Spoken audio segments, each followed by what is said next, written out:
ही जी empowerment देणारी संविधान आहे, म्हणजे जगामधलं हे पहिलं संविधान की जे जेंडर न्यूट्रल आहे, जे रेस न्यूट्रल आहे.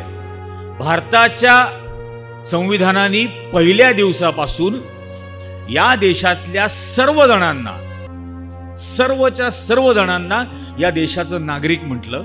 या देशाची संविधान हे या देशातल्या प्रत्येक मनुष्यासाठी समान आहे.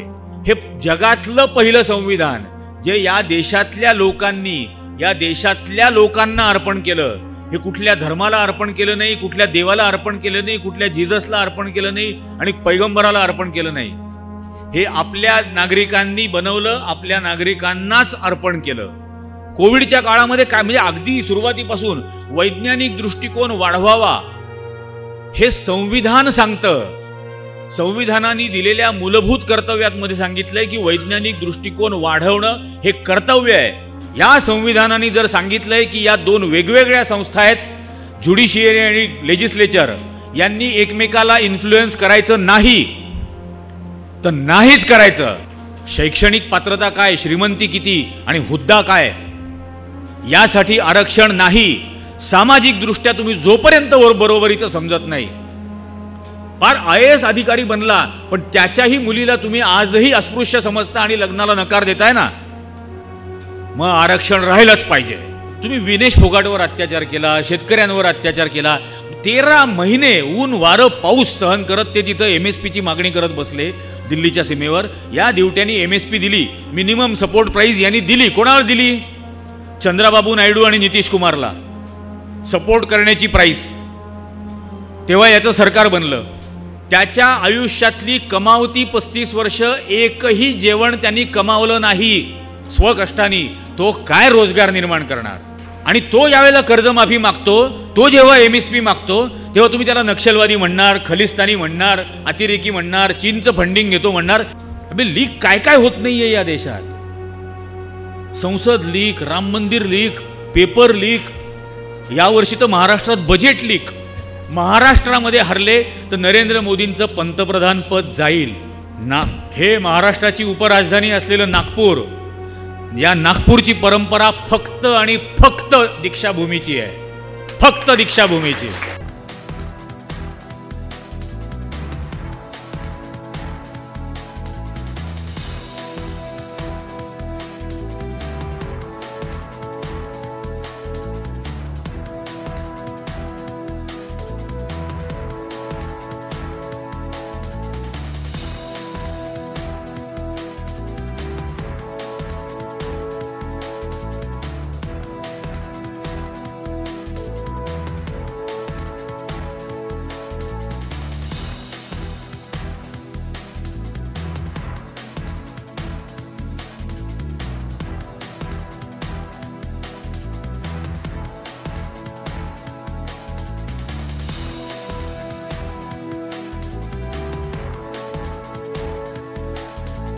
आता हल्ली ही आपल्यावर वेळ आलेली आहे ना, म्हणजे बायोलॉजिकल, नॉन बायोलॉजिकल असे एकमेकाचे उल्लेख करायला लागतात. कारण आपल्या पंतप्रधानांनीच सांगितलं की मी नॉन बायोलॉजिकल आहे. त्यामुळे आत्ता परवा जो त्यांचा काय लोकांनी वाढदिवस म्हणून साजरा केला, खरं तर तो डाउनलोड केल्याचा दिवस आहे. कारण तो जन्म नाहीच आहे असं त्यांनीच सांगितलं. त्यांना डाउनलोड करून घेतलं त्या दिवशी. आणि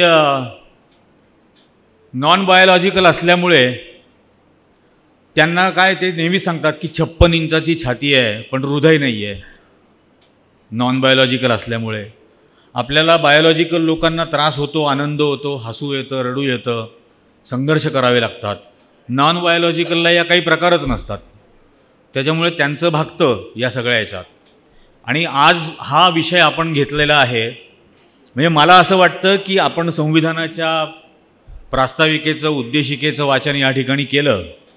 आणि हे जे शब्द आहेत, आम्ही भारताचे लोक, म्हणजे या पहिल्या 3 शब्दांनी आपल्याला इतकी एम्पॉवरमेंट दिली. म्हणजे तोपर्यंत आपण काय होतो? तोपर्यंत आपण वेगवेगळ्या गटसमूहांमध्ये विखुरलेलो होतो. जात असेल, धर्म असेल, पंथ असेल, लिंग असेल, गरिबी असेल, श्रीमंती असेल, प्रत्येक कुठल्या ना कुठल्या तऱ्हेने विभागलेलो होतो. या संविधानाच्या पहिल्या शब्दांनी आपल्याला आम्ही असं म्हटलं. या संविधानाच्या दुसऱ्या शब्दांनी आपल्याला देश दिला. भारताचे लोक, आम्ही हिंदू धर्माचे, आम्ही मुस्लिम धर्माचे, आम्ही बौद्ध धर्माचे, आम्ही ख्रिश्चन धर्माचे असं नाही, आम्ही भारताचे, हे दुसऱ्या शब्दाने आपल्याला दिलं. आणि ही जी एम्पॉवरमेंट देणारी संविधान आहे, म्हणजे जगामधलं हे पहिलं संविधान की जे जेंडर न्यूट्रल आहे, जे रेस न्यूट्रल आहे. की हे मुद्दाम सांगायचं सुद्धा कारण असं आहे की अमेरिकेमध्ये किंवा मॅग्ना कार्टा 850 वर्षापूर्वी ब्रिटनमध्ये लोकशाही जेव्हा जन्माला आली, त्याही देशामध्ये किंवा अमेरिकेसारख्या 250-300 वर्ष लोकशाही झालेल्या देशात सुद्धा महिलांना मतदानाचा अधिकार नव्हता. आफ्रिकन अमेरिकन काळ्या वर्णाचे जे लोक आहेत त्यांना मतदानाचा अधिकार नव्हता. आज तागायत अमेरिकेची राष्ट्रपती महिला होऊ शकलेली नाही. आत्ता पहिल्यांदा कदाचित ती म्हणजे शक्यता आहे. कमला हॅरिस. भारताच्या संविधानाने पहिल्या दिवसापासून या देशातल्या सर्व जणांना या देशाचं नागरिक म्हटलं. या देशाची संविधान हे या देशातल्या प्रत्येक मनुष्यासाठी समान आहे. त्यात कुठलाही भेद नाही, लिंगाचा भेद नाही, वर्णाचा भेद नाही, रंगाचा भेद नाही, काहीही नाही. आणि अशीच भारताची पहिली मतदार यादी बनली. म्हणजे मुद्दाम ही गोष्ट सांगायला पाहिजे, कारण की बऱ्याच जणांना संविधान सभेचे वृत्तांत खूप जणांनी वाचलेत. पण हे ज्या वेळेला होत होतं त्याच्या आधी एक गोष्ट बनवायला सुरुवात झालेली होती. आणि म्हणजे मी माझ्या व्यक्तिगत आयुष्यामध्ये सुद्धा माझ्या घरामध्ये देवघर बिवघर काय भानगड नाही आहे, मी त्या भानगडी पाळत नाही. पण माझ्या घरामध्ये डॉक्टर बाबासाहेब आंबेडकर, पंडित नेहरू आणि महात्मा गांधी हे 3 तस्विरी माझ्या घरामध्ये आहे आणि तेच माझ्यासाठी देवासारखे आहेत. हे सांगायचं कारण असं, 25 ऑगस्ट 1947ला पंडित नेहरूंनी राजेंद्र प्रसादांना पत्र लिहिलं. कॉन्स्टिट्युएंट असेंब्लीचे ते चेअरमन होते आणि त्यांना सांगितलं की भारताची पहिली मतदार यादी तयार करायची आहे सार्वत्रिक निवडणुकांसाठी. आणि ती 21 वर्षाचं प्रौढ आणि 180 दिवसाचं डोमिसाईल सर्टिफिकेट या 2 निकषांवर बनवायचे. आज मुलांना मतदार यादीमध्ये नाव घालणं म्हणजे काय त्यांना लागतं की एक जन्माचा दाखला पाहिजे आणि रहिवासी दाखला पाहिजे, जायचं नाव नोंदवायचं. पण हे या मतदार यादीला जेव्हा जन्म दिला जात होता, भारताची पहिली निवडणूक 1937 साली इंग्रजांनी घेतली होती, प्रॉव्हिन्शियल इलेक्शन्स, ज्याला प्रांतिक निवडणुका आपण म्हणतो. आणि प्रांतिक निवडणुकांची मतदार यादी ही क्वालिफाईड फ्रँचाईज होती की कोण मतदार असेल याचे निकष होते. म्हणजे पदवीधर, इन्कम टॅक्स पेयर आणि प्रॉपर्टी ओनर या 3 कॅटेगरीतले पुरुष आणि या 3 कॅटेगरीतल्या पुरुषांच्या आया, बायका आणि मुली एवढेच मतदार. आणि ब्रिटिश इंडियाची जी मतदार यादी बनली, भारत, पाकिस्तान, बांगलादेश याची मतदार यादी बनली 2,80,00,000 मतदारांची. आणि 47ला नेहरू म्हणतायत की 180 दिवसाचं डोमिसाईल आणि 21 वर्षाचा प्रौढ या 2च निकषांवर बनवायची. कल्पनाच नाही की किती जण असतील, कारण एकही संस्थान विलीन झालेलं नाही. आणि त्यावेळेला प्रशासकीय यंत्रणा ही इंग्रजांनी निर्माण केलेली होती. संस्थान जरी विलीन झालेलं नसेल तरी सर्व प्रशासकीय यंत्रणेला पत्र पाठवली गेली की अशा 2 निकषांवर मतदार यादी बनवायची आहे. संभाव्य अडचणी काय येतील हे आम्हाला आधी कळवा. आणि त्यात नेहरूंचं ते वाक्य होतं की या देशाची उभारणी इन्स्टिट्यूशनली आणि कॉन्स्टिट्युशनली करायची आहे, संस्थात्मक आणि संविधानात्मक. आणि आज संविधान अस्तित्वात नाही आहे आणि संस्थाही नाही आहेत. अशा परिस्थितीमध्ये ही मतदार यादी बनवायला सुरुवात करायची आहे. BN रावांची नेमणूक केली गेली सेक्रेटरी इलेक्शन्स या पदावर तात्पुरती. आणि कालपर्यंत अडथळे आणणारी नोकरशाही ही आज अचानक सहकार्य करायला लागेल अशा भ्रमात राहू नका. त्यामुळे आधीच संभाव्य अडचणी काय आहेत विचारून घ्या. आणि खोटं वाटेल आज, म्हणजे मी कोविडच्या काळामध्ये निवडणूक आयोगाच्या 1600 फाईल आर्काईव्ह केलेल्या या विकत आणल्या होत्या.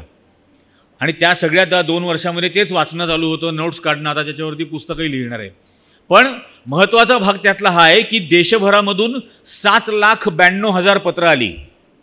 नागरिकांनी पाठवली, लोकांनी पाठवली, संघटनांनी पाठवली, राजकीय पक्षांनी पाठवली आणि त्यांनी त्यांचे प्रश्न, त्यांच्या सूचना हे त्यामध्ये ते करत होते. या आलेल्या प्रत्येक पत्राला जास्तीत जास्त 14व्या दिवशी उत्तर पाठवलं गेलं. जास्तीत जास्त 14व्या. विचार करा, कम्प्युटर नव्हते तेव्हा, टाईपरायटरसुद्धा इतके नव्हते. आणि ही जी कोअर ग्रुप बनवला गेला, राजेंद्र प्रसाद, पंडित नेहरू, डॉक्टर बाबासाहेब आंबेडकर आणि BN राव या 4 जणांचा एक कोअर ग्रुप बनवला गेला. आणि ते आलेल्या पत्रांवरून दर आठवड्याला त्यांची बैठक व्हायची, त्याच्यात चर्चा व्हायची, धोरणात्मक निर्णय. उदाहरणार्थ, मुंबई हा प्रांत होता आणि मुंबई प्रांताच्या रिफॉर्म कमिशनरनी पत्र पाठवलं की 21 वर्षाचं वय कसं निश्चित करायचं. कारण देशाची साक्षरता होती 10%. साक्षरांकडे सुद्धा जन्माचे दाखले नव्हते, कारण डिलिव्हरीज या हॉस्पिटल्समध्ये नाही, घरीच व्हायच्या. तर जन्माचे दाखले नाहीत, अशा परिस्थितीत वय कसं ठरवायचं. त्यानंतर दुसरा प्रश्न त्यांनी विचारला की ट्रान्सजेंडर्सचं काय करायचं, तृतीयपंथीयांचं काय करायचं. आणि तिसरा प्रश्न त्यांनी विचारला की मुंबईमध्ये जे पेव्हमेंट ड्वेलर्स आहेत, जे झोपडपट्टीत आपल्या फुटपाथवर राहतात, चाळींच्या जिन्याखाली राहतात, चाळींच्या गॅलरीत राहतात, हॉटेलांमध्ये नोकरी करतात आणि तिथंच राहतात, अशांचं काय करायचं. त्यावेळेला यांची बैठक झाली आणि बैठकीचा निर्णय कळवला गेला की आपला मतदार यादीचा निकष हा जेंडर स्पेसिफिक नाही. Of course transgenders are voters of India. 47 सालचं आपल्या देशातलं हे नेतृत्वाची जोडी पंडित नेहरू आणि बाबासाहेब आंबेडकर हे सांगत होते की हो, तृतीयपंथीसुद्धा या देशातले मतदार असतील. हे त्या दिवशीचा ही गोष्ट. 21 वर्षाच्या वरून जेव्हा चर्चा झाली तेव्हा असं ठरवलं गेलं की गावागावात वस्तीमध्ये दवंड्या पिटवायच्या आणि दवंड्या पिटवून लोकांना सांगायचं की अशी मतदार यादी बनवायची आहे, तर तुमचं वय कसं निश्चित करता येईल हे तुम्ही आम्हाला सांगा. आणि त्यावरती राजेंद्र प्रसादांनी विचारलं की हे करता येईल का. त्याला पंडित नेहरूंनी सांगितलं की हे करावं लागेल, कारण या देशातल्या 99% लोकांनी लोकशाही नावाचा फक्त शब्द ऐकला आहे. ज्या वेळेला प्रशासनाचा माणूस त्यात गोरगरीब दरिद्री मागास माणसाच्या झोपडीच्या दारात जाऊन त्याला विचारेल की तुझं वय कसं ठरवायचं हे तू आम्हाला सांग, तेव्हा त्यातलं वाक्य त्यांचं असं आहे, democracy will find its roots. लोकशाहीची मुळं त्या गोरगरीब दरिद्री निरक्षर मागास माणसाच्या झोपडीच्या दारात जन्माला येतील आणि लोकशाहीबद्दलच्या आकांक्षा जन्म घेतील की अरे, लोकशाही अशी असते जिथं मी सरकारला सांगतो आणि त्याप्रमाणे सरकार काम करतं.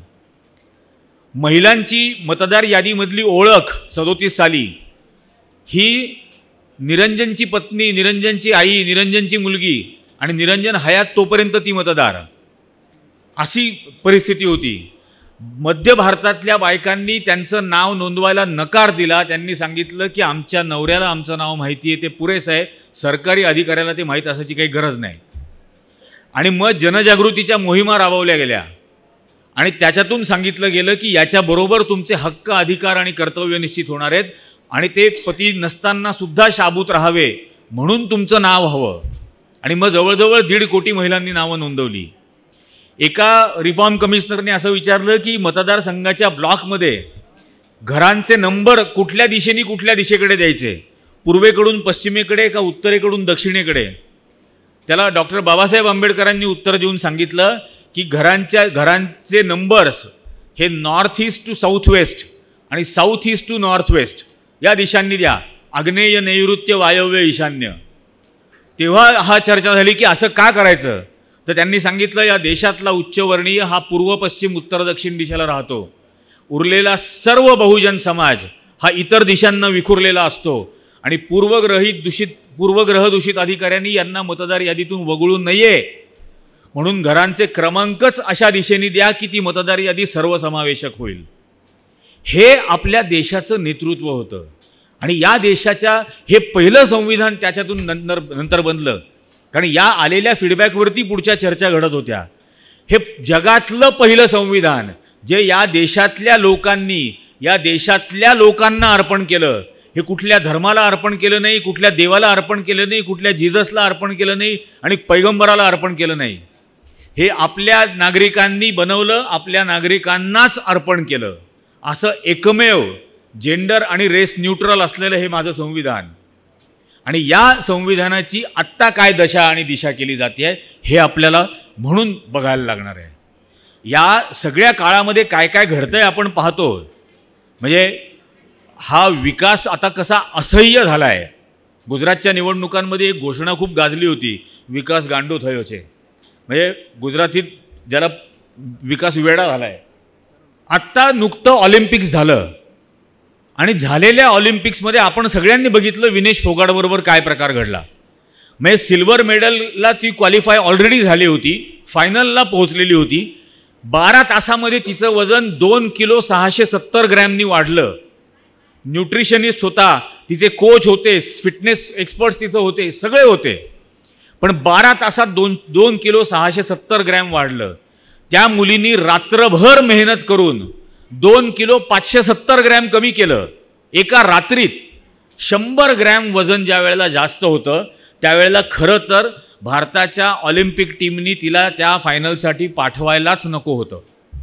त्यांनी सांगायचं होतं की ती फिट नाही आहे, अनफिट आहे, खेळू शकणार नाही फायनल. सिल्वर मेडल तरी घेऊन ती घरी आली असती. पण तरीही तिला पाठवलं कारण ती डिस्क्वालिफाय व्हायला हवी होती. आणि का डिस्क्वालिफाय व्हायला हवी होती? कारण या माणसाला, या नॉन बायोलॉजिकल माणसाला 15 ऑगस्टला तिचं तोंड बघावं लागलं असतं लाल किल्ल्यावर. आणि तिच्या नजरेला नजर मिळवण्याची याची हिंमत झाली नसती नॉन बायोलॉजिकल 56 इंचची. की ज्या मुलीला रस्त्यावर फरफटवलं, जिचे कपडे फाडले, पायांनी लाथांनी तुडवलं, त्या मुलीनी या देशासाठी सन्मान आणलेला आहे. ही तिचं नजरेला कशी नजर मिळवली असती. आणि तिथं ती जर त्यांना काही म्हटली असती तर हा काय यांनी काय केलं असतं. हा अपमानाचा क्षण येऊ नये म्हणून तिला पराभूत केलं नाहीये नुसतं. म्हणजे हा फक्त विनेश फोगाटला वरती झालेला अन्याय नाही, हा देशाशी केलेला देशद्रोह आहे. कारण मेडल देशाला मिळणार होतं, या देशाच्या नावाने मेडल मिळणार होतं. आणि हा बोलतो आपल्याला देशप्रेमाबद्दल, हा स्वाभिमान सांगणार, हा देशाभिमान सांगणार. म्हणजे इतका बिंडोक पंतप्रधान आपण आजपर्यंत पाहिलेलं नाही. खरं तर कोविडच्या काळामध्ये काय, म्हणजे अगदी सुरुवातीपासून वैज्ञानिक दृष्टिकोन वाढवावा हे संविधान सांगतं. संविधानाने दिलेल्या मूलभूत कर्तव्यामध्ये सांगितलंय की वैज्ञानिक दृष्टिकोन वाढवणं हे कर्तव्य आहे. हा 2014ला पंतप्रधान झाला. बँगलोरमध्ये नॅशनल सायन्स कॉन्फरन्स होती आणि तिथं यांनी भाषण केलं, गणपती प्लास्टिक सर्जरी असते म्हणे. म्हणजे बिंडोक गणपती ही ऑर्गन ट्रान्सप्लांट आहे, पूर्णपणे वेगळं ऑर्गन लावला आहे, प्लास्टिक सर्जरी म्हणे. पण वरूनच जेव्हा वेडेपणा सुरू होतो तेव्हा खाली तर चढाओढ लागते ना. मग खाली सुरू झाले, गाईच्या गोमूत्रात सोनं असतं, शेणातून युरेनियम जात नाही, सोलर पॅनलचा वापर वाढल्यामुळे सूर्य थंड व्हायला लागलाय. म्हणजे झोडून काढलं पाहिजे यांना. कोविडच्या काळामध्ये महामारी आलेली, जगभर लोक मरतायत, हा आपल्याला सांगतो टाळ्या वाजवा, थाळ्या वाजवा, दिवे लावा, दिवे बंद करा, याच्याने कोविड दूर होणार होता. हे सगळं थोतांड करून ठेवलेलं आहे. आज हे जे सगळा प्रकार, मागच्या वेळेला मी यवतमाळला आलो होतो, आपल्या महाराष्ट्रातली मुलं कावड यात्रेचे होर्डिंग लागलेले. अरे ही संपूर्ण उत्तर भारताची असलेली संस्कृती ही इथं आणायची, लादायची, इथं नाही आहे ना हा प्रकार. आणि त्या निमित्ताने प्रत्येक वेळेला या देशामधल्या जाती जातीत, धर्माधर्मामध्ये विद्वेष निर्माण करायचा, द्वेष निर्माण करायचा, हे झालं प्रत्येक वेळेला. गेली 10 वर्ष करतायत. या निवडणुकांच्या आधी ते राम मंदिर अयोध्येतला प्रकार होता. आमच्याकडे ते येडे होर्डिंग बिल्डिंग लावून गाडीवरती फिरत होते अक्षदा वाटाला. माझ्या बिल्डिंगमध्ये पण बराच भक्त संप्रदाय राहतो. तर मी खाली गेलो, मी गेट लावून घेतलं, म्हटलं आतमध्ये यायचं नाही कोणी. तर म्हणे का बरं? तर म्हटलं हे बोर्डावर लिहिलं, हे काय लिहिलं आहे? तर म्हणे अक्षदा वाटप. म्हटलं काय असतं अक्षदा? तर म्हणे हे तांदूळ. तर म्हटलं अरे याला अक्षता म्हणतात, तू अक्षदा लिहिलं आहे, तर तू जे लिहिलं आहे ते घेऊन ये.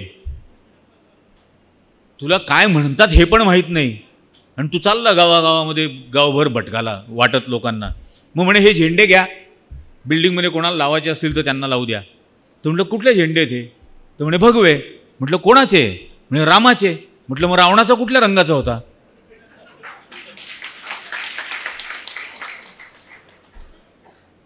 म्हणजे क्षत्रिय रामाचा भगवान ब्राह्मण असलेल्या रावणाचा कुठला? तो म्हणे हा भगवाच होता. म्हटलं पांडवांचा कुठला होता? म्हणे भगवा. म्हटलं कौरवांचा? म्हणे भगवा. म्हटलं अरे आपापसात लढले, हजारो लोकांचे बळी गेले, त्याच्यापेक्षा हा आपला तिरंगा बरा आहे ना. म्हटलं मग म्हणे की असं काय करता म्हणे, आपल्या नाशिकचं केवढं रामायणात महत्त्व आहे. म्हटलं म्हणजे काय? भारतातलं पहिलं अपहरण नाशिकला झालं. ती आहे आमच्याकडे पंचवटीत सीता गुंफा अजूनही आहे. म्हटलं आता निघाला विषय तर मला सांग तू, झालं कसं अपहरण? तो लक्ष्मण रेषा आखून गेला होता, कोणी ओलांडून आतमध्ये आलं तर जळून जाईल. मग रावण का नाही जळला? तर म्हणे नाही, सीताच ओलांडून बाहेर गेली. म्हटलं का? तर म्हणे त्याला भिक्षा द्यायला. म्हटलं अरे त्या रावणाची लंका सोन्याची होती, त्याला काय भिक्षा द्यायची? नाही तो साधूच्या वेशात आला होता म्हणे. म्हटलं मग रामायणाचा पहिला संदेश हा आहे की साधूच्या वेशात येणाऱ्यांपासून जपून राहा, सावध राहा. आणि साधूच्या वेशातला ब्राह्मण तर घरातल्या आबरूवर हात टाकतो. आणि म्हणून रामानी रावणाला हरवल्यानंतर जेव्हा तो अयोध्येला परत आला तेव्हा म्हणून रामानी रावण जाळाला सुरुवात केली आणि लोकांना सांगितलं की दरवर्षी जाळायचा, म्हणजे लक्षात राहील कोणापासून सावध राहायचं आहे. आणि म्हटलं तू मला हे सांगतो, अरे अजून तरी शहाणे व्हा ना. म्हटलं तो म्हणे तुम्ही देव नाही मानत का? म्हणे. म्हटलं मी फक्त पंढरपूरचा पांडुरंग मानतो, बाकी एकही देव मी मानत नाही. तो म्हणे का? म्हटलं मला माझं संविधान त्याच्यात दिसतं. म्हणजे काय? म्हणे. म्हटलं असं आहे, अख्ख्या देशातला हा एकमेव निशस्त्र अहिंसक देव आहे, याच्या हातात कुठलंच हत्यार नाही. हा सामान्य माणसासारखा कमरेवर हात ठेवून विटेवर उभा आहे, येणाऱ्या आव्हानाची वाट पाहतोय. बाकी सगळ्या देवांच्या हातात कुठलं ना कुठलं तरी हत्यार आहे. नाही हत्यार तर गळ्यात साप, नाग, विंचू सगळे प्रकार आहेत. याच्याकडं ते काही नाही. हा जेंडर इक्वॅलिटी मानतो, स्त्री पुरुष समानता हा मानणारा देव आहे. हा विटेवर उभा आहे, याची बायको पण विटेवरच उभी आहे. इतर देवांप्रमाणे हा सिंहासनावर बसलाय आणि ती पायाशी बसली असली काही भानगड नाही, दोघं सेम. याचं काहीच कर्मकांड नाही. हा या देशातला एकमेव जातनिरपेक्ष, धर्मनिरपेक्ष, भाषानिरपेक्ष असा देव आहे. कोणी याच्याकडे जाऊन दर्शन घेऊ शकतं. आणि सगळ्यात महत्त्वाचं पॅरिटी निर्माण करणारा हा एकमेव देव आहे. आता ते लो IQ बुलडोजरच असतात. त्यामुळे त्यांनी मला विचारलं पॅरिटी म्हणजे काय? म्हणे. म्हटलं अरे आपल्या गावातलं 8 वर्षाचं पोरगं पांडुरंगाचं दर्शन घेऊन परत आलं तर 80 वर्षाचं म्हातारंसुद्धा माऊली म्हणतं आणि त्याच्या पाया पडतं. तो त्या पोराला तुझी जात काय, तुझा धर्म काय, तू शिक्षित आहे का अशिक्षित आहे, श्रीमंत आहे का गरीब आहे, तो काहीच विचारत नाही. तो तू माऊलीचं दर्शन घेऊन आला, माझ्यासाठी आज तू माऊली. म्हणून म्हटलं त्या देवाला मी मानतो. आणि हे एक्झॅक्ट असंच माझं संविधान सांगतं. माझं संविधानही पॅरिटी निर्माण करतं. माझं संविधानसुद्धा सेक्युलर आहे. माझं संविधानसुद्धा असल्या कुठल्या रिच्युअलिस्टिक गोष्टीमध्ये अडकलेलं नाही आहे. आणि म्हणून मला त्याच्यामध्ये माझा देव दिसतो. आणि हिंसक नाही आहे हा देव, हिंसक नाही आहे. आत्ता आपण बघता सगळीकडे गणपती त्यांनी आत्ता हिंसक केला. हे परवा मगाशी गोविंद सांगत होता, वर्ध्यात भाषण केलं. वर्ध्यामध्ये काँग्रेसवाले गणपतीची पूजा करू देत नाहीत. अरे गणपतीच्या पूजेच्या विरोधात नाही आहे. तू या देशाच्या सर्वोच्च न्यायालयाच्या चीफ जस्टिसच्या घरी गेलास, याला विरोध आहे. त्याच्या घरी जाऊन तू चहा प्यायला असता तरी आमचा विरोध आहे. त्याच्या घरी तू चहा प्यायला गेला तरी आमचा विरोध आहे.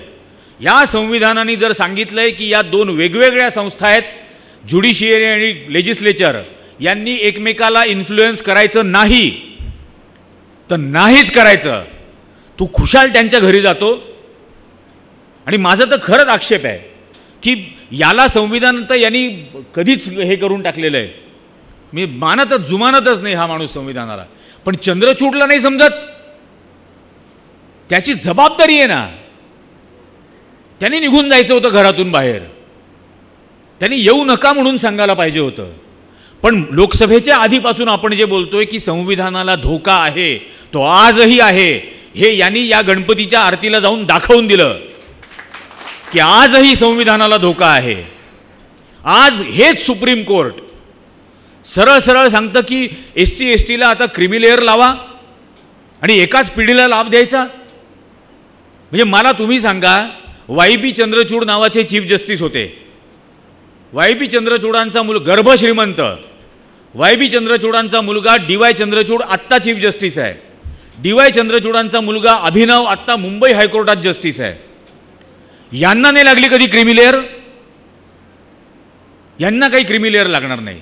बरं, यांच्यापैकी एकानेही जज बनण्याची परीक्षा दिलेली नाही. यांचं एक कॉलेजियम नावाचा प्रकार आहे सुप्रीम कोर्टात, आणि ते कॉलेजियम ठरवतं की कुठल्या वकिलाला जज करायचं, कुठल्या जजला प्रमोशन द्यायचं.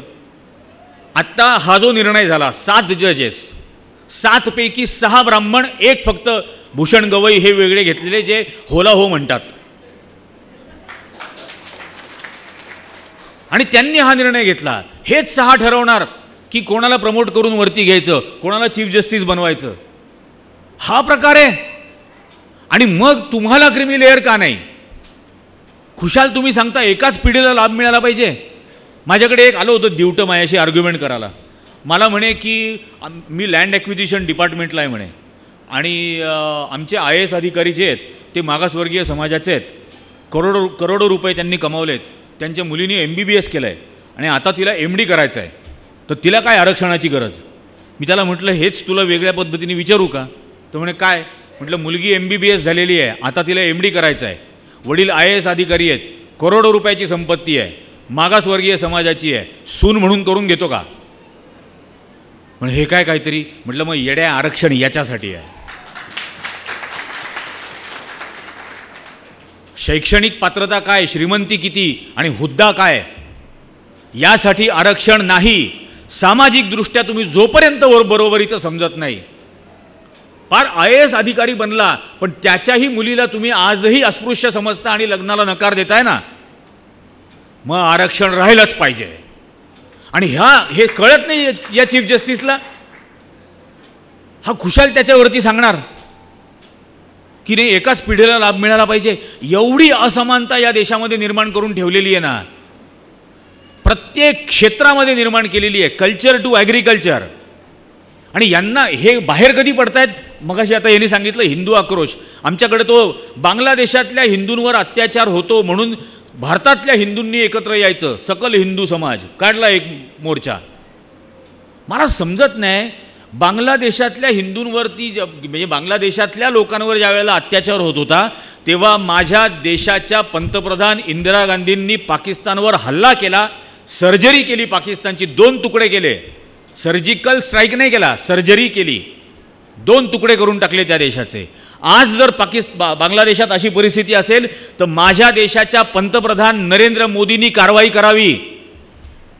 इंदिरा गांधींनी काँग्रेस कमिट्यांना नाही सांगितलं मोर्चे काढा गावागावात, देश म्हणून पंतप्रधान म्हणून कारवाई केली. तुम्ही गावागावात मोर्चे काढून वातावरण खराब करताय. त्या लखीमपूर खिरीला किसान आंदोलन चालू होतं आणि या अजय टेनी नावाच्या भाजपच्या मंत्र्याच्या दिवट्यांनी पोरांनी 5 शेतकरी चिरडून मारले जीप खाली. आणि बाप मंत्रीपदावर असताना पोराचा तपास होणार नाही निष्पक्ष पद्धतीने म्हणून बापांनी राजीनामा द्यावा अशी मागणी केली. बापांनी राजीनामा द्यावा अशी मागणी केली तेव्हा हे संघवाले म्हणत होते की पोरांनी जे केलं त्याच्याशी बापाचा काय संबंध? मग पोरांनी केलं त्याच्याशी बापाचा जर संबंध नसेल तर बांगलादेशात जे घडतंय त्याचा माझ्या बागवानपुरातल्या मुस्लिमाशी काय संबंध? का त्याला तुम्ही त्याच्यासाठी घाबरवून ठेवताय आणि भीती दाखवून ठेवताय? प्रत्येक ठिकाणी हा प्रकार करताय. ते लिंचिंग प्रकार म्हणजे धक्का बसतो. मी पत्रकार त्यावेळेला होतो.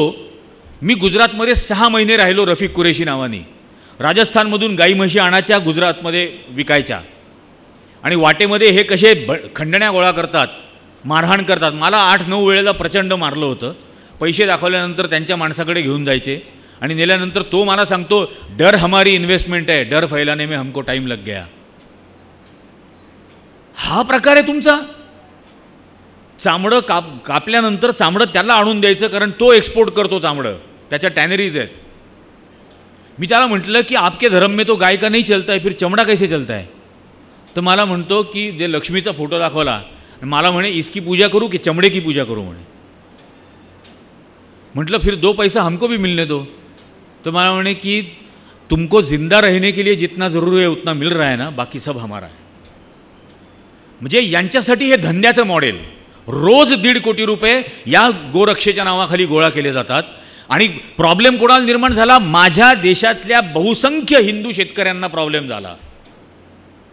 कारण भाकड झालेली गाय त्याला विकायची सोय नाही राहिली, म्हातारा झालेला बैल घेऊन जायचा रस्त्यावरून तरी हे मारहाण करणार. ही अवस्था सगळ्या गोष्टीत निर्माण करून ठेवली. या पद्धतीचा तुमचा हा प्रकार आहे. आणि लोकसभा निवडणुकीमध्ये ज्यावेळेला रामाने त्यांना थोबाडीत मारली, हे रामेश्वरला हरले, रामटेकला हरले, नाशिकला हरले, चित्रकूटला हरले, जिथं जिथं राम गेला तिथं तिथं हे हरले. आता महाराष्ट्रामध्ये गणपतीचं नाव काढलं. ते पूजा जी करायला गेला, आरती करायला, तर आपला शेतकरी भाऊ घालतो तशी टोपी घातलेली, धोतर घातलेलं, आणि ती गणपतीची आरती कर. आत्तापर्यंत 9 वर्षात कधी गेला नाही आरती करायला कोणाकडं? गडकरींकडे पण नाही गेला आरती करायला. आत्ताच बरोबर त्याला सुचलं आरती करण्याचं. आणि त्यातही कंट्रोवर्सी, त्यातही ज्युडिशियरीवरती आम्ही कसा इन्फ्लुएन्स टाकू शकतो असा एक अप्रत्यक्ष संदेश द्यायचा. हे सगळं केलं. कर्नाटकात बजरंगबलींनी हरवलं. महाराष्ट्रात गणपती आणि छत्रपती यांचा धुव्वा उडवणार. रत्नागिरीला छत्रपती शिवाजी महाराजांचा पुतळा पडतो म्हणजे, आणि महाराष्ट्राचा मुख्यमंत्री निर्लज्जपणाने सांगतो की 45 किलोमीटरच्या वेगाने वारा वाहत होतं. अरे येड्या, 100 किलोमीटरच्या वाऱ्याने सुद्धा तिथं नारळ पडत नाही खाली. 100 किलोमीटरच्या वाऱ्याने. आणि इथं छत्रपती शिवाजी महाराजांचा पुतळा खाली पडतो, भग्न होतो. भग्न झाल्यानंतर दिसतं की तो पोकळ होता. आणि मग त्या माणसाची, जयदीप आपटे, त्याची मुलाखत आली सनातन संस्थेच्या सनातन प्रभात पेपरमध्ये. त्यात त्यांनी सांगितलं 18 3D प्रिंटर लावले होते, 18 3 डायमेन्शनल प्रिंटर लावले आणि त्यावरती हा पुतळा बनवला. म्हणजे तुम्हाला पहिल्या दिवसापासून माहिती होतं की हा पोकळ आहे, पहिल्या दिवसापासून. मग काही तुम्ही कॅल्क्युलेशनच केली नाही, विंड स्पीडचं कॅल्क्युलेशन केलं नाही की इतक्या विंड स्पीडला तो टिकला पाहिजे. तुम्ही उभा करून टाकला. 2 कोटी रुपये खर्च पुतळ्याचा, आणि त्या सोहळ्याचा खर्च 6 कोटी रुपये त्या रत्नागिरीच्या नगर परिषदेने दिला. मग जर नेव्हीने उभारला होता तर नगर परिषदेने का बरं खर्च दिला? आणि याच्याही पलीकडे त्याची FIR आहे माझ्याकडे. याबद्दल रत्नागिरीला जी FIR नोंदवली, या जयदीप आपटेच्या विरोधामध्ये सदोष मनुष्यवधाचा गुन्हा नोंदवला आहे, कल्पेबल होमिसाइड. सदोष मनुष्यवधाचा कलम त्याच्यावरती लावला आहे. कोर्टामध्ये त्याला हजर केलं तेव्हा वकिलांनी 1 तासात त्याचा जामीन करून घेतला की कुठला मनुष्य मेलाच नाही आहे आणि गुन्हा मात्र सदोष मनुष्यवधाचा लावता, याला जामीन द्या. 1 मिनिटात त्याला जामीन मिळाला. आणि तो जो 9 फुटाचा चबुतरा बांधला, तो 9 फुटाचा चबुतरा अनिल पाटील नावाच्या मुलांनी बांधला. आणि त्याला वर्क ऑर्डरसुद्धा दिली नाही. त्याला सांगितलं 9 फुटाचा एक चबुतरा बांधायचा आहे, किती खर्च लागेल? तो म्हटलं 1.5 लाख. म्हणे हे घे 1.5 लाख कॅश, बांध.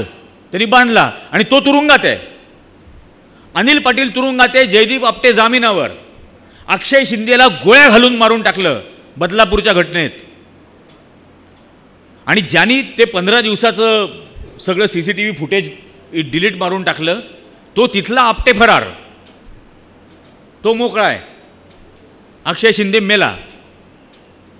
मग अशी जसं सांगत होता की जय अमित शहा हा ICCचा चेअरमन झाला आणि आपली पोरं कावड घेऊन फिरू राहिले, कावड यात्रा काढतायत. हा विचार कधी करणार आपण? सरळ सरळ वापर करून घेतला जातोय. आणि कशासाठी? तो सुद्धा या असल्या घाणेरड्या हिंसक प्रकारांसाठी म्हणून तुम्ही हे करणार. म्हणजे तुम्ही विनेश फोगाटवर अत्याचार केला, शेतकऱ्यांवर अत्याचार केला. 13 महिने ऊन वारं पाऊस सहन करत ते तिथं MSPची मागणी करत बसले दिल्लीच्या सीमेवर. या दिवट्यांनी MSP दिली, मिनिमम सपोर्ट प्राईस यांनी दिली. कोणाला दिली? चंद्राबाबू नायडू आणि नितीश कुमारला सपोर्ट करण्याची प्राईस. तेव्हा याचं सरकार बनलं. आणि तो शेतकरी त्या आंदोलनामध्ये किती शेतकरी मेले विचारलं तर उत्तर दिलं की आमच्याकडे आकडेवारी नाही. कोविडच्या काळामध्ये किती जण मेले? आकडेवारी नाही. आणि 27 फेब्रुवारीला 2019ला 30,000 फुटावरून 3:30 वाजता मध्यरात्री ढगांच्या आड लपत लपत खालती बालाकोटला 300 अतिरेकी मारले, हे यांनी मोजले. 30,000 फुटावरून अंधारामध्ये खाली 300 अतिरेकी मेले हे यांनी मोजले, यांनी पत्रकार परिषद घेऊन सांगितलं. आणि तुझ्या देशाच्या सीमेवर किती शेतकरी मेले हे तुझ्याकडे आकडा नाही. त्या कोविडच्या काळामध्ये लसीकरणचे साईड इफेक्टमध्ये काही जणांना त्रास झाला, त्यांनी नुकसान भरपाई मिळावी म्हणून सुप्रीम कोर्टात अर्ज केला. सुप्रीम कोर्टात अर्ज केला तेव्हा यांनी भारत सरकारने ॲफिडेव्हिट दिलं की लसीकरणाची मोहीम ही राज्य सरकारांनी राबवली, केंद्राने कॉम्पेन्सेशन देण्याचं काही गरज नाही, कारण नाही. मग राज्य सरकारांनी जर लसीकरणाची मोहीम राबवली तर माझ्या सर्टिफिकेटवर तुझं थोबाड का बरं छापलं? काय संबंध? हे गेल्या वर्षी ज्या वेळेला 23 जूनला व्हाईट हाऊसला बोलावतं यांना, त्यावेळेला अमेरिकेतल्या 75 काँग्रेसमननी मला बोलावलं होतं व्हाईट हाऊसच्या समोर आंदोलन करायला, याच्या विरोधात प्रोटेस्टला आणि भाषण करायला. तर मी तिथं गेलेलो होतो. अमेरिकेला जेव्हा गेलो तेव्हा इमिग्रेशनला मला विचारलं की वॅक्सिनेशन सर्टिफिकेट दाखवा. मी दाखवलं, त्यांनी ते पाहिलं, मला म्हणे हे तुमचं नाही आहे. म्हटलं अहो माझं पासपोर्टवरचं नाव पहा, सर्टिफिकेटवरचं नाव पहा. म्हणे नाही, फोटो भलत्याच माणसाचा आहे. म्हटलं माझा देशच भलत्याच माणसाच्या हातात आहे. म्हणे प्रत्येक सर्टिफिकेटवरती हे आहे. म्हटलं हो, ट्रान्सजेंडरच्या सर्टिफिकेटवर पण हाच आहे फोटो,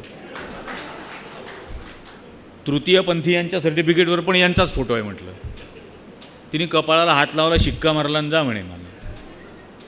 आणि ते व्हाईट हाऊसच्या बाहेर ज्यावेळेला प्रोटेस्ट करत होतो त्यावेळेला ही आजतकची ती येडी पत्रकार ती आली धावत धावत, तुमने देखा क्या मोदी जी ने बाइडेन की बीबी को हीरा दिया. मतलब बाइडेन की बीबी को हीरा दिया ना, खुद की बीबी को तो जीरा भी नहीं दिया, और वो हीरा भी हमारे पैसे से दिया, टैक्स पेयर हम है, उसने तो जिंदगी में कुछ नहीं किया. आज अनेकांना जो प्रश्न पडतो की बेरोजगारीचं प्रमाण इतकं प्रचंड आणि झालेलंच आहे, भयानक त्याचा हे स्केलवरती त्याचा परिणाम झालेला आहे, बेरोजगारी झालेली आहे. पण उत्तर याच्यात आहे, जो मनुष्य या देशाचा पंतप्रधान अभिमानाने सांगतो की त्याच्या आयुष्यातली 35 वर्ष त्यांनी भीक मागितली, त्याच्या आयुष्यातली कमावती 35 वर्ष एकही जेवण त्यांनी कमावलं नाही स्वकष्टाने, तो काय रोजगार निर्माण करणार? त्याला काय रोजगाराचं महत्त्व असणार? ज्यांनी स्वतःचं पोट सुद्धा कधी सांभाळलं नाही, त्याला कधी बायकोचं आणि आईवडिलांचं पोट भरण्याची तर त्याच्यावर वेळच नाही आली, कारण पळूनच गेलो होतं. पण स्वतःचंही पोट स्वतःच्या कष्टाने ज्यांनी भरलं नाही, तो रोजगार निर्माण करून देणार आहे? इतक्या भाबड्या समजुतीमध्ये आपण. आणि हे पहिल्या दिवस 2014-13 पासून जेव्हा याचं पंतप्रधान पद जाहीर झालं तेव्हापासून याच्या विरोधात मी कंठशोष करतोय. याच्या गुजरातमधल्या 1,80,000 कोटी रुपयाच्या भ्रष्टाचाराची मी द वीक मॅगझिनमध्ये 18 पानी बातमी केली होती. 18 पानी पुराव्यांसकट. ही अवस्था आहे. कुठल्या पद्धतीला यांनी देश आधी गुजरात नेला आणि आता अख्खा देश त्या पद्धतीने घेऊन चाललाय. या सगळ्या प्रकारांमध्ये आपण अडकून राहणार आहोत का? किती प्रकार. मी MSPची मागणी करत होते. मी लातूर पासून फिरलो होतो की प्रत्यक्ष उत्पादन खर्च काय येतात वेगवेगळ्या पिकांचे, मजुरी किती लागते, बियाणं कितीला लागतात, औषधं किती रुपयाला घ्यायला लागतात, खतं किती रुपयाला मिळतात, प्रत्येक गोष्टीचा ॲक्च्युअल खर्च किती हे काढत होतो. आणि नंतर महाराष्ट्र पांडुरंग फुंडकर होते त्यावेळेला कृषी मंत्री, आणि महाराष्ट्र सरकार उत्पादन खर्चाची शिफारस करतं केंद्राला, आणि त्या उत्पादन खर्चाप्रमाणे केंद्र सरकार हमी भाव जाहीर करतं. तुम्हाला खोटं वाटेल, मगाशी गोविंदनी तो विषय काढला, सोयाबीनचा 1 हेक्टर सिंचनाचा खर्च महाराष्ट्र सरकारने किती येतो म्हणून सांगितलं केंद्राला? 4 रुपये 70 पैसे 1 हेक्टर सोयाबीनचा खर्च. मी माझ्या मुंबईतल्या पत्रकार मित्रांना ते दिलं सगळे चार्ट. म्हटलं अरे बाबा याच्यावर बातमी करा. यात काय बातमी आहे म्हणे? मग त्यांच्या तर कधी पायाला वावरातलं ढेकूळच लागलेलं नसतं. यात काय बातमी आहे? म्हटलं अरे मुंबईत सुलभ शौचालयाला एकदा संडास करण्याचे 5 रुपये घेतात, आणि इथं 2.5 एकर जमीन भिजवायला 4 रुपये 70 पैसे. आणि मग ते मरणार नाही तर काय करेल? 20 रुपये मार्केटिंग खर्च. गोणी मिळते का? 1 क्विंटल सोयाबीन भरायला गोणी किती रुपयाला मिळते? ₹20 खर्च मार्केटिंगचा, म्हणजे वावरापासून विक्री केंद्रापर्यंत नेण्याचा खर्च. आणि मग ही अवस्था होते. ही जी रिव्हर्स सबसिडी कॅल्क्युलेट केली की म्हणजे उत्पादन खर्च राज्य सरकार सांगतं 6240 क्विंटलला. त्या वर्षी केंद्राने मंजूर केला होता 5050 तुरीचा, 5050. ₹1190 क्विंटल मागे शेतकरी खिशातून भरणार होता. समजा जर त्यांनी 6240चं कर्ज काढलं असेल 1 क्विंटल पिकवायला, तर 1190 तो खिशातून भरणार, ₹11,900 टनाला भरणार. हा मुख्यमंत्री त्यावेळेला होता टरबुजा. यांनी सांगितलं महाराष्ट्रात 25,33,000 टन तूर उत्पादन झालेलं आहे. करा गुणाकार, 25,33,000 गुणिले 11,900, 14,192 कोटी रुपये नुसता तूर उत्पादक सरकारला देणार होता त्या वर्षी. 5-6 पिकांचा जर का रिव्हर्स सबसिडी काढली तर वर्षाला 1,25,00,000 कोटी रुपये माझा शेतकरी सरकारला देतो, स्वतःच्या घरातलं काहीतरी किडूक मुडूक मोडून. आणि तो यावेळेला कर्जमाफी मागतो, तो जेव्हा MSP मागतो तेव्हा तुम्ही त्याला नक्षलवादी म्हणणार, खलिस्तानी म्हणणार, अतिरेकी म्हणणार, चीनचं फंडिंग घेतो म्हणणार. शरम नाही वाटत तुम्हाला? काहीतरी तर लाज बाळगा ना या प्रत्येक गोष्टीमध्ये. दरवेळेला त्या अवहेलना. या देशातला खरा उत्पादक कोण येतो? दुसरा म्हणजे मी असं म्हणतो नेहमी की म्हणजे कुठल्याही देशात विद्यार्थी आणि तरुण हे 2च वर्ग असे आहेत की ज्यांच्यावरती बर्डन ऑफ द फ्युचर असतं, भविष्याचा बोजा त्यांच्या डोक्यावर असतो. आपल्या सर्वांवर भूतकाळाचा बोजा असतो.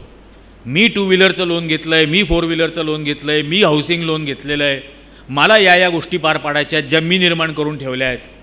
हे आपल्या सर्वांवर भूतकाळाचा बोजा आहे, बर्डन ऑफ द पास्ट. हेच फक्त विद्यार्थी आणि तरुण आहेत ज्यांच्यावरती भविष्याचा बोजा आहे. आणि तुम्ही काय करताय त्यांच्या आयुष्याशी? म्हणजे रोजगार निर्माण करत नाहीच आहे. मगाशी यांनी सांगितलं पेपर लीक कसे होतात. अबे लीक काय काय होत नाही आहे या देशात. संसद लीक, राम मंदिर लीक, पेपर लीक, यावर्षी तर महाराष्ट्रात बजेट लीक. हो, अजित पवार, त्यांचं नवीन नाव ठेवलं आहे पिंकू पवार, कारण हल्ली ते फक्त पिंकच कपडे घालतात. त्यांनी अजित पवारांनी 26 तारखेला अर्थसंकल्प सभागृहात सादर केला. त्या अर्थसंकल्पात त्यांनी लाडकी बहीण ही योजना मांडली. 26 तारखेला दुपारपर्यंत महाराष्ट्रभर होर्डिंग लागले लाडक्या बहीणचे. आणि 26 तारखेला 4 वाजता GR निघाला. आपण दोघेही आमदार राहिलेले आहात. अर्थसंकल्प मंजूर झालेला नसताना GR कसा निघाला? त्या दिवशी तर फक्त सादर झाला ना. तुम्ही GR काढून मोकळे.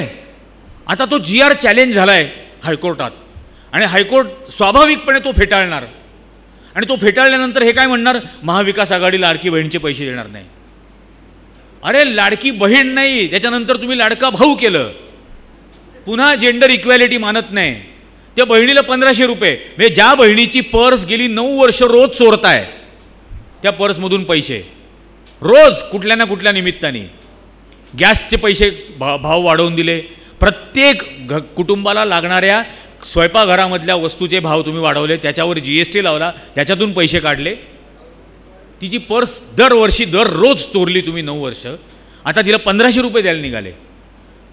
म्हणजे इथं एक मुलगी समजा बसलेली असेल, ग्रॅज्युएट झालेली किंवा ग्रॅज्युएट होणारी, आणि तिचा सख्खा भाऊ ग्रॅज्युएट असेल, तर हिला 1500 आणि त्याला 12,000. का? याचं काही लॉजिक नाही. त्याच्यानंतर तीर्थयात्रेसाठी 1 कोटी लोकांना 20-20 हजार रुपये देणार म्हणे. म्हणजे आपण मतदान का करतो? की माझे प्रश्न, माझ्या समस्या, माझ्या आशा आकांक्षा अपेक्षा याची सोडवणूक सरकारने करावी म्हणून आपण मतदान करतो. या देवेंद्र फडणवीस, एकनाथ शिंदे आणि अजित पवार सरकारने तुम्हाला स्पष्ट सांगितलंय की हमारे भरोसे मत रहो, तीर्थयात्रा पे जाओ, देवाचा धावा करा, आम्ही काय तुमचे प्रश्न सोडवणार नाही. देवाकडे जाण्याची वेळ येऊ नये म्हणून आम्ही तुम्हाला मतदान करतो, एवढं तर समजून घ्या. ती वेळच आमच्यावरती येऊ नये देवाचा धावा करण्याची. आणि तुम्ही 20,000 म्हणजे 20,000 कोटी खर्च करणार वर्षाला, आणणार कुठून? लाडक्या बहिणीसाठी 46,000 कोटी, 20,000 कोटी रुपये तीर्थयात्रेसाठी, आणि ते लाडक्या भावांसाठी पुन्हा काहीतरी 15 का 20,000 कोटी रुपये आणणार कुठून? या अर्थसंकल्प सादर केल्याच्या आदल्या दिवशी याच अजित पवारांनी विधानसभेमध्ये महाराष्ट्राचा आर्थिक अहवाल, सर्वेक्षण अहवाल सादर केला. त्याच्यातलाच आकडा सांगतो. त्यात अहवालात त्यांनी असं म्हटलं की 2014 पर्यंत महाराष्ट्र सरकारचं, महाराष्ट्रावरचं कर्ज हे 2,54,000 कोटी रुपये होतं. म्हणजे 1947 किंवा 1952 पासून 2014 पर्यंत 62 वर्षांचं कर्ज होतं 2,54,000 कोटी. आणि आज त्याच अहवालात दिलेला आकडा, आज महाराष्ट्र सरकारवरती असलेलं कर्ज आहे 9,82,000 कोटी.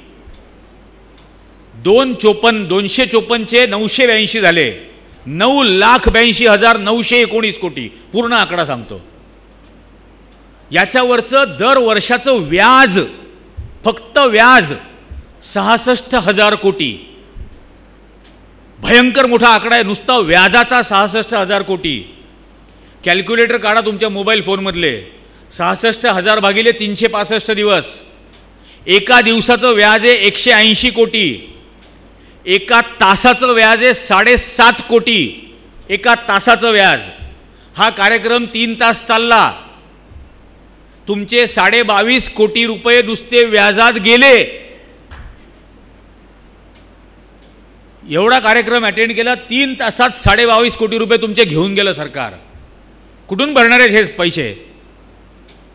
या पद्धतीने आणि हे इतका मोठा बोजा असताना हा बोजा कसा सोडवायचा याबद्दल विचार नाही करणार. त्या GR मधली पहिली ओळ आहे लाडक्या बहिणीच्या